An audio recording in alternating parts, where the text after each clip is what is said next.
It's Monday, and if you've got anything even remotely positive to say about it, keep it to yourself. Live from Detroit, the city that's known for its conies. But get this, yesterday a guy ordered one with just mustard. It's the Ken Calvert Show, featuring your host, you know him, you love him, Ken Calvert. Hey, let's not forget who wears the red paper hat in this little operation, huh?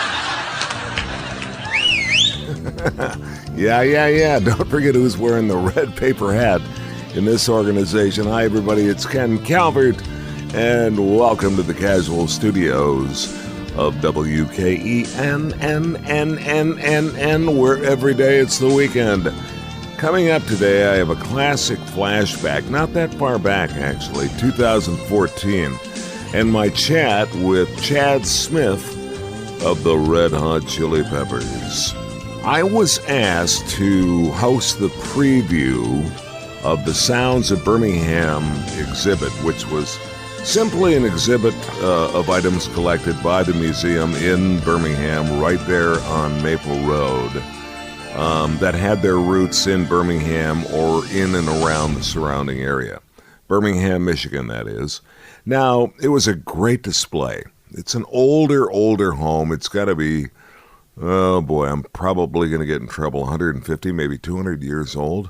They did a great job. They actually recreated the original Cream studios, the office, the magazines, the artifacts. I donated some of my photos, some of my items. And Chad Smith, who, of course, is from our area, was the big drawing card, if you will. Chad Smith was coming home to co-host the fundraiser with me, and so I was happy to come back here, come home, and of course, visit with his family. I'll never forget when I was doing the Detroit Piston games, I was the PA announcer, and Chad Smith from the Red Hot Chili Peppers did the national anthem on the drums. And he's going to talk about that during the interview, so I think you'll find it very, very funny.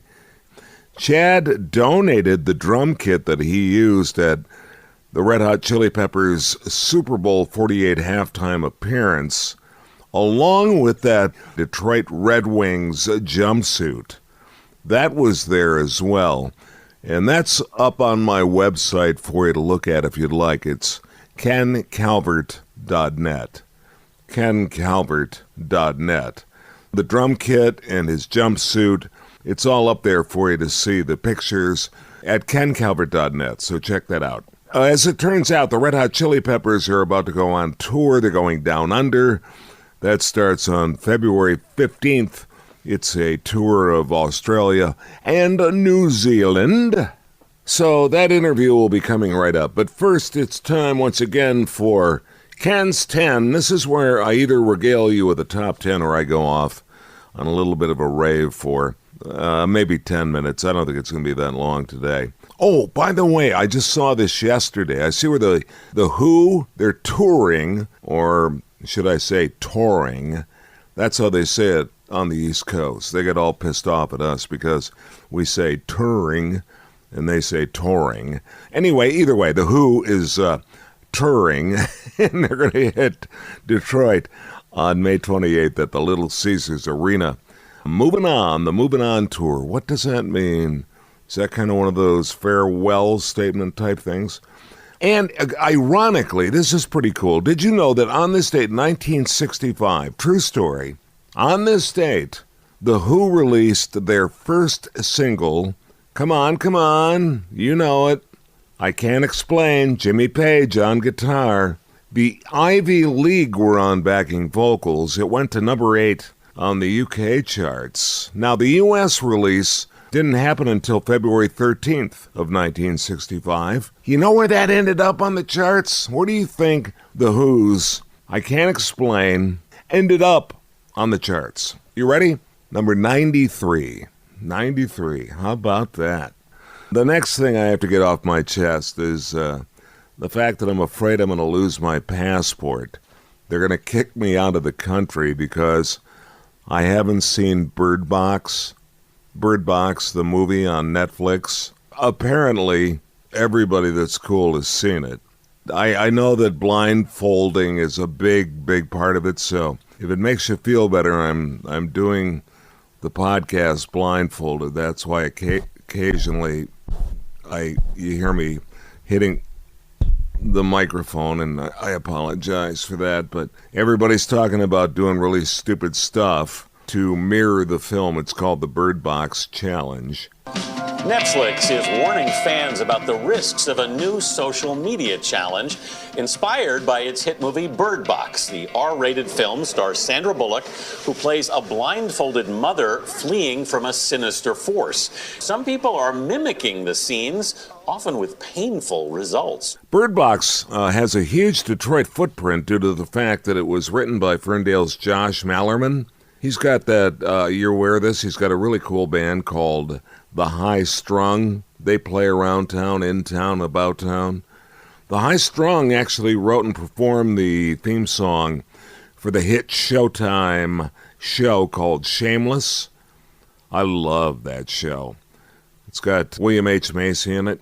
And if you want to know more about Josh Mallerman, go to his website, joshmallerman.com. So let's get on with the podcast here with Chad Smith, 2014. Couple of friends getting together, sharing stories. Hope you like it. Check out kencalvert.net. Tell a friend. Subscribe to the Ken Calvert Show podcast on iTunes. Thank you, guys. Enjoy. Here's Chad Smith. Chad, how are you, brother? I'm well. Your family is so cool and so grounded and so nice, man. Just phenomenal. Oh, thank you. She was talking about driving out to the palace, and I think your father delivered some line like, "Are you going to wear that?" Or they're gonna let you in or something. Yeah. I got there early, of course, to set up my stuff, and I said, "Oh yeah, don't worry, Dad," or something, to that effect. And my dad, I remember, always got a kick out of it because, like, are they gonna let you in or something? My dad, who passed a long time ago, and my mom a long time ago, they always had that sort of, "You're not wearing that out of the house, are you?" Exactly. Even when you're a grown man. I know. Yeah, exactly. Ken, even to this day, I'm going home and my mom will make some comment about something, and immediately I'm like 14 again. Oh, sorry, yeah, I'll put gas in the car. Now, let me ask you this: do you get back that often, Chad? I don't. Unfortunately, I come back and I visit with my mother, who lives in the house that I grew up in from 1974, which is cool because it has so many memories, and it's just wonderful that she's still there and still loves it. But no, when we travel with the band, the Chili Peppers, and yeah, the last time, we come in and play, and we played Belle Isle in June of last year. Yep. I think Metallica had that festival, and we did that, and that was the last couple, 2-3 times a year, as much as I can, of course. No, you're kind of bi-coastal, aren't you? Your mom was saying that you've got a place in New York and then something else going on the West Coast. Yeah. And is that because your kids are in school in New York? Exactly. Yeah. My wife is a New Yorker, and so her family is still based out in New York, and I've been living in California for like 25 years, and then when you marry an East Coaster, they want to kind of be by their family, and I understand that. So yeah, that's my. I'm that guy. Coastal guy. Let me ask you something real quickly. Because if you talk about the people that are from the East Coast or spend enough time on the East Coast, they become very passionate about the East Coast. Mm-hmm. Do you find yourself that way or not? Or are you more of an LA guy? There's great things about both, and I'm fortunate to be able to experience both of them. But Ken, I love Detroit, and I love everything about the culture, and such an important city, and I had such a great upbringing and great experiences. But I have to say, just weather alone. Oh no, don't even go there, man. Right, so that's it. Seriously, that's a deal breaker for me. No, and the winter's brutal in New York. If you're in L.A. right now, then good for you, and I think you are. I am, and I don't want, and it's sunny and 70 whatever. And, Stop it! I'm sorry, I can't. I'm sorry, you're breaking up all. Yeah, hey, a couple of things selfishly I really need to know about. All right. First of all, how big a kick was the Super Bowl? That was a blast. I mean, that's a surreal, crazy moment in your life, and yeah, it was so much fun. I mean, it was our experience was great, and what was really cool was that we were Bruno's guest. It wasn't our show, so which would have been great too, but we didn't have the pressure of like, how's it look and what's this and what songs. We just came on like kind of the bad kids from school, crashing the party for 3 minutes, and then we were done. So that was great, and we were very gracious and happy and humbled that he would choose us to be his guest, and it was fun. Let me a couple of things real quickly. Who did the drum kit? The kit was my company that I use, Pearl Drums, out of Nashville. Yeah. And they, the guy that I've been working with for 25 years, he's a real football fan. And so when I told him we were playing, he says, "Oh, we got to make a kit, man," And so we thought about that and got permission from the NFL to use all the team logos all over the kit, and then we donated it for Make-A-Wish Foundation, and somebody bought it for like over $40,000. Again, I said, I have to say, Ken, the lion logos were very. I said, make sure those lion logos are right up front, like two of them, right, very big, because I think that's the closest the Lions are going to get to us. No, you pounded on me about the weather. Yeah. I'm a long-time suffering Lions fan. I love the Lions, and it's my favorite team. All my Detroit teams I love. As you know, I have the Red Wings logo on the back from the Hall of Fame thing. But it was never made so clear when I was watching television when William Clay just passed away, and it said that in his tenure they won one playoff game. Let me just refresh everybody for a second. It's Chad Smith, my guest, and I was doing just a little bit of homework. I didn't have to do too much, but the fact that the Red Hot Chili Peppers have been so successful for so long. You have been with the band since when? 88. So it was 88, because I happened to look back, and you actually performed at Hart Plaza. We did and it's an actual live album, and it was Dick the Bruiser Band, and I think it was Survivor, and you got Toby Red, well, of course. That might have been right before my Toby Red time. What are we talking, early 80s?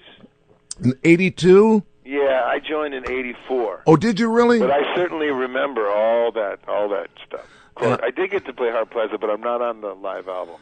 I'm always fascinated by, because you sound so grounded, and I said at the talk that night, I said, as it turns out, the bigger the star, the nicer the person, and that is such the case with you, my friend. But I just to ask you this, what is the sequence like and the feeling like to see and be a part of something that grew size of Red Hot Chili Peppers? You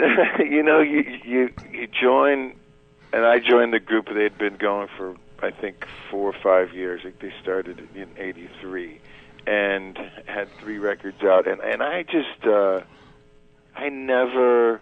like, wow, here's a band in California. I've heard of them, again, but like I wasn't a huge fan. Oh, yeah, the guys that wear the socks. Okay. Like I knew a little bit about it, but not like I didn't know their records. I didn't have any, but I was like, what? They have a record deal? Oh my! Back in the days when record deals meant something, and I was like, wow, I'll try out for those guys, and it's just one of those things that happened, and it's life changing. Obviously, this was a half a lifetime ago, but you just go in and you find like-minded people on the planet, and the universe puts you together for whatever reason. And man, there you go. I would have never, ever thought, ever. I just wanted to like record, make a record, and Yeah. maybe get to travel a little bit Yeah. and play with people that are good musicians.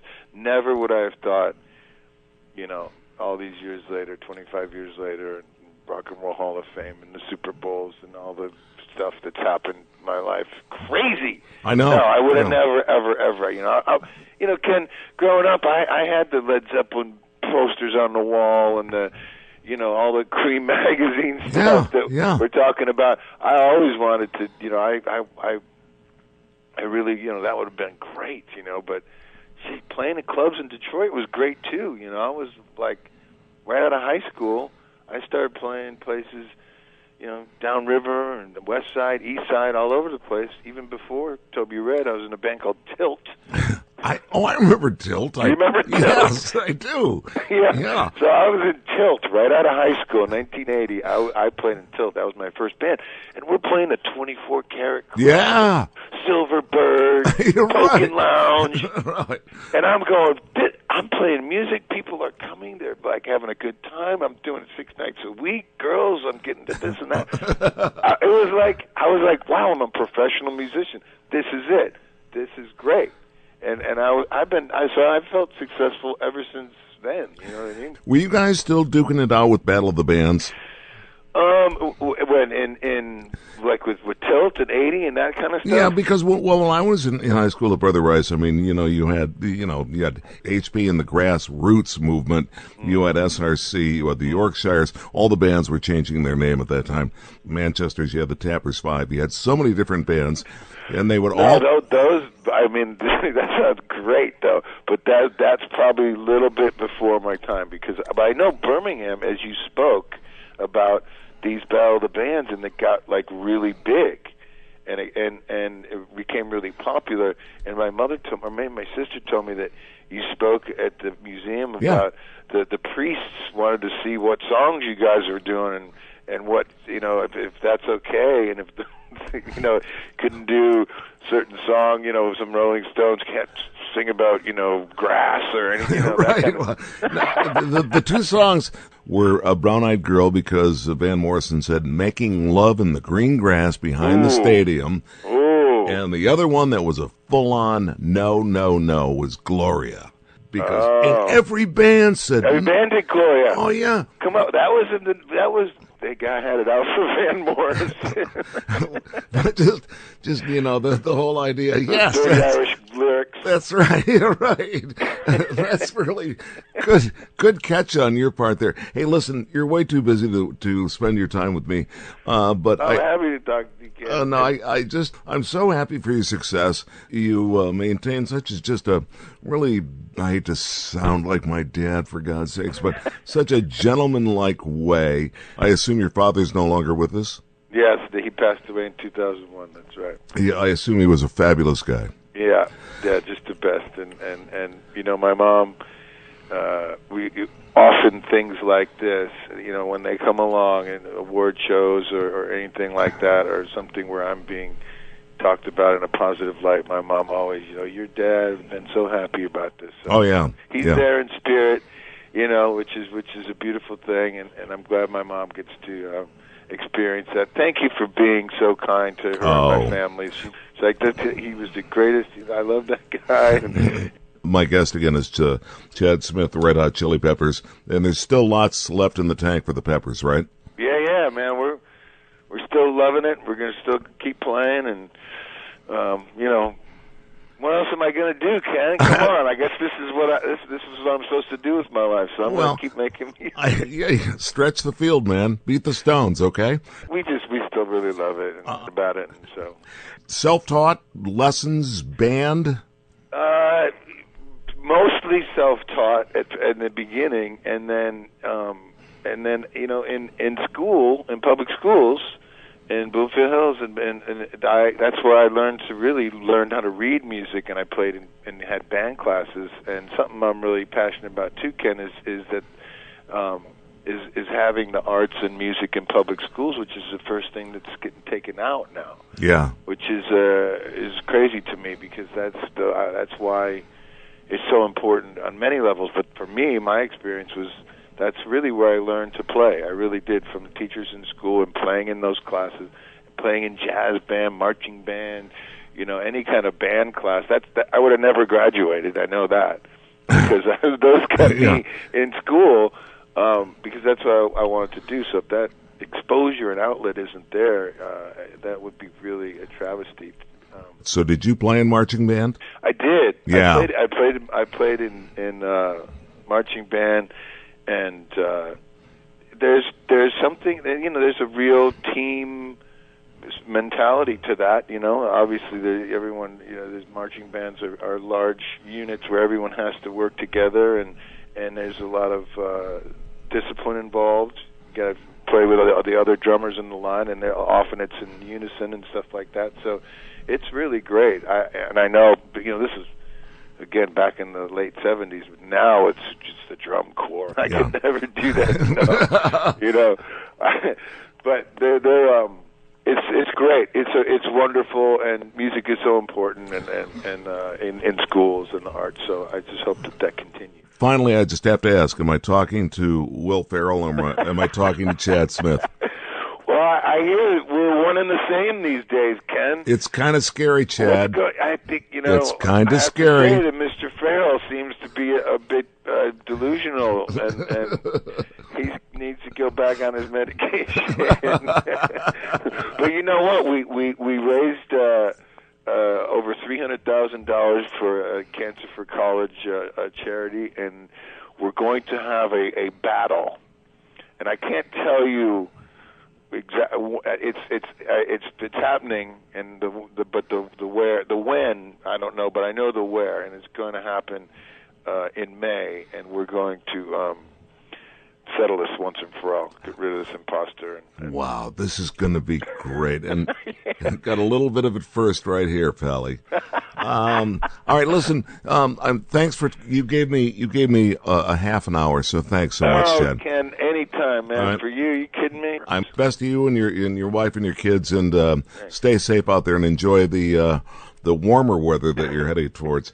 Hang in there. Yeah, I know. Yeah, okay. All right, Chad. All right, brother. Talk to you soon, man. All right. Bye-bye. Okay, bye.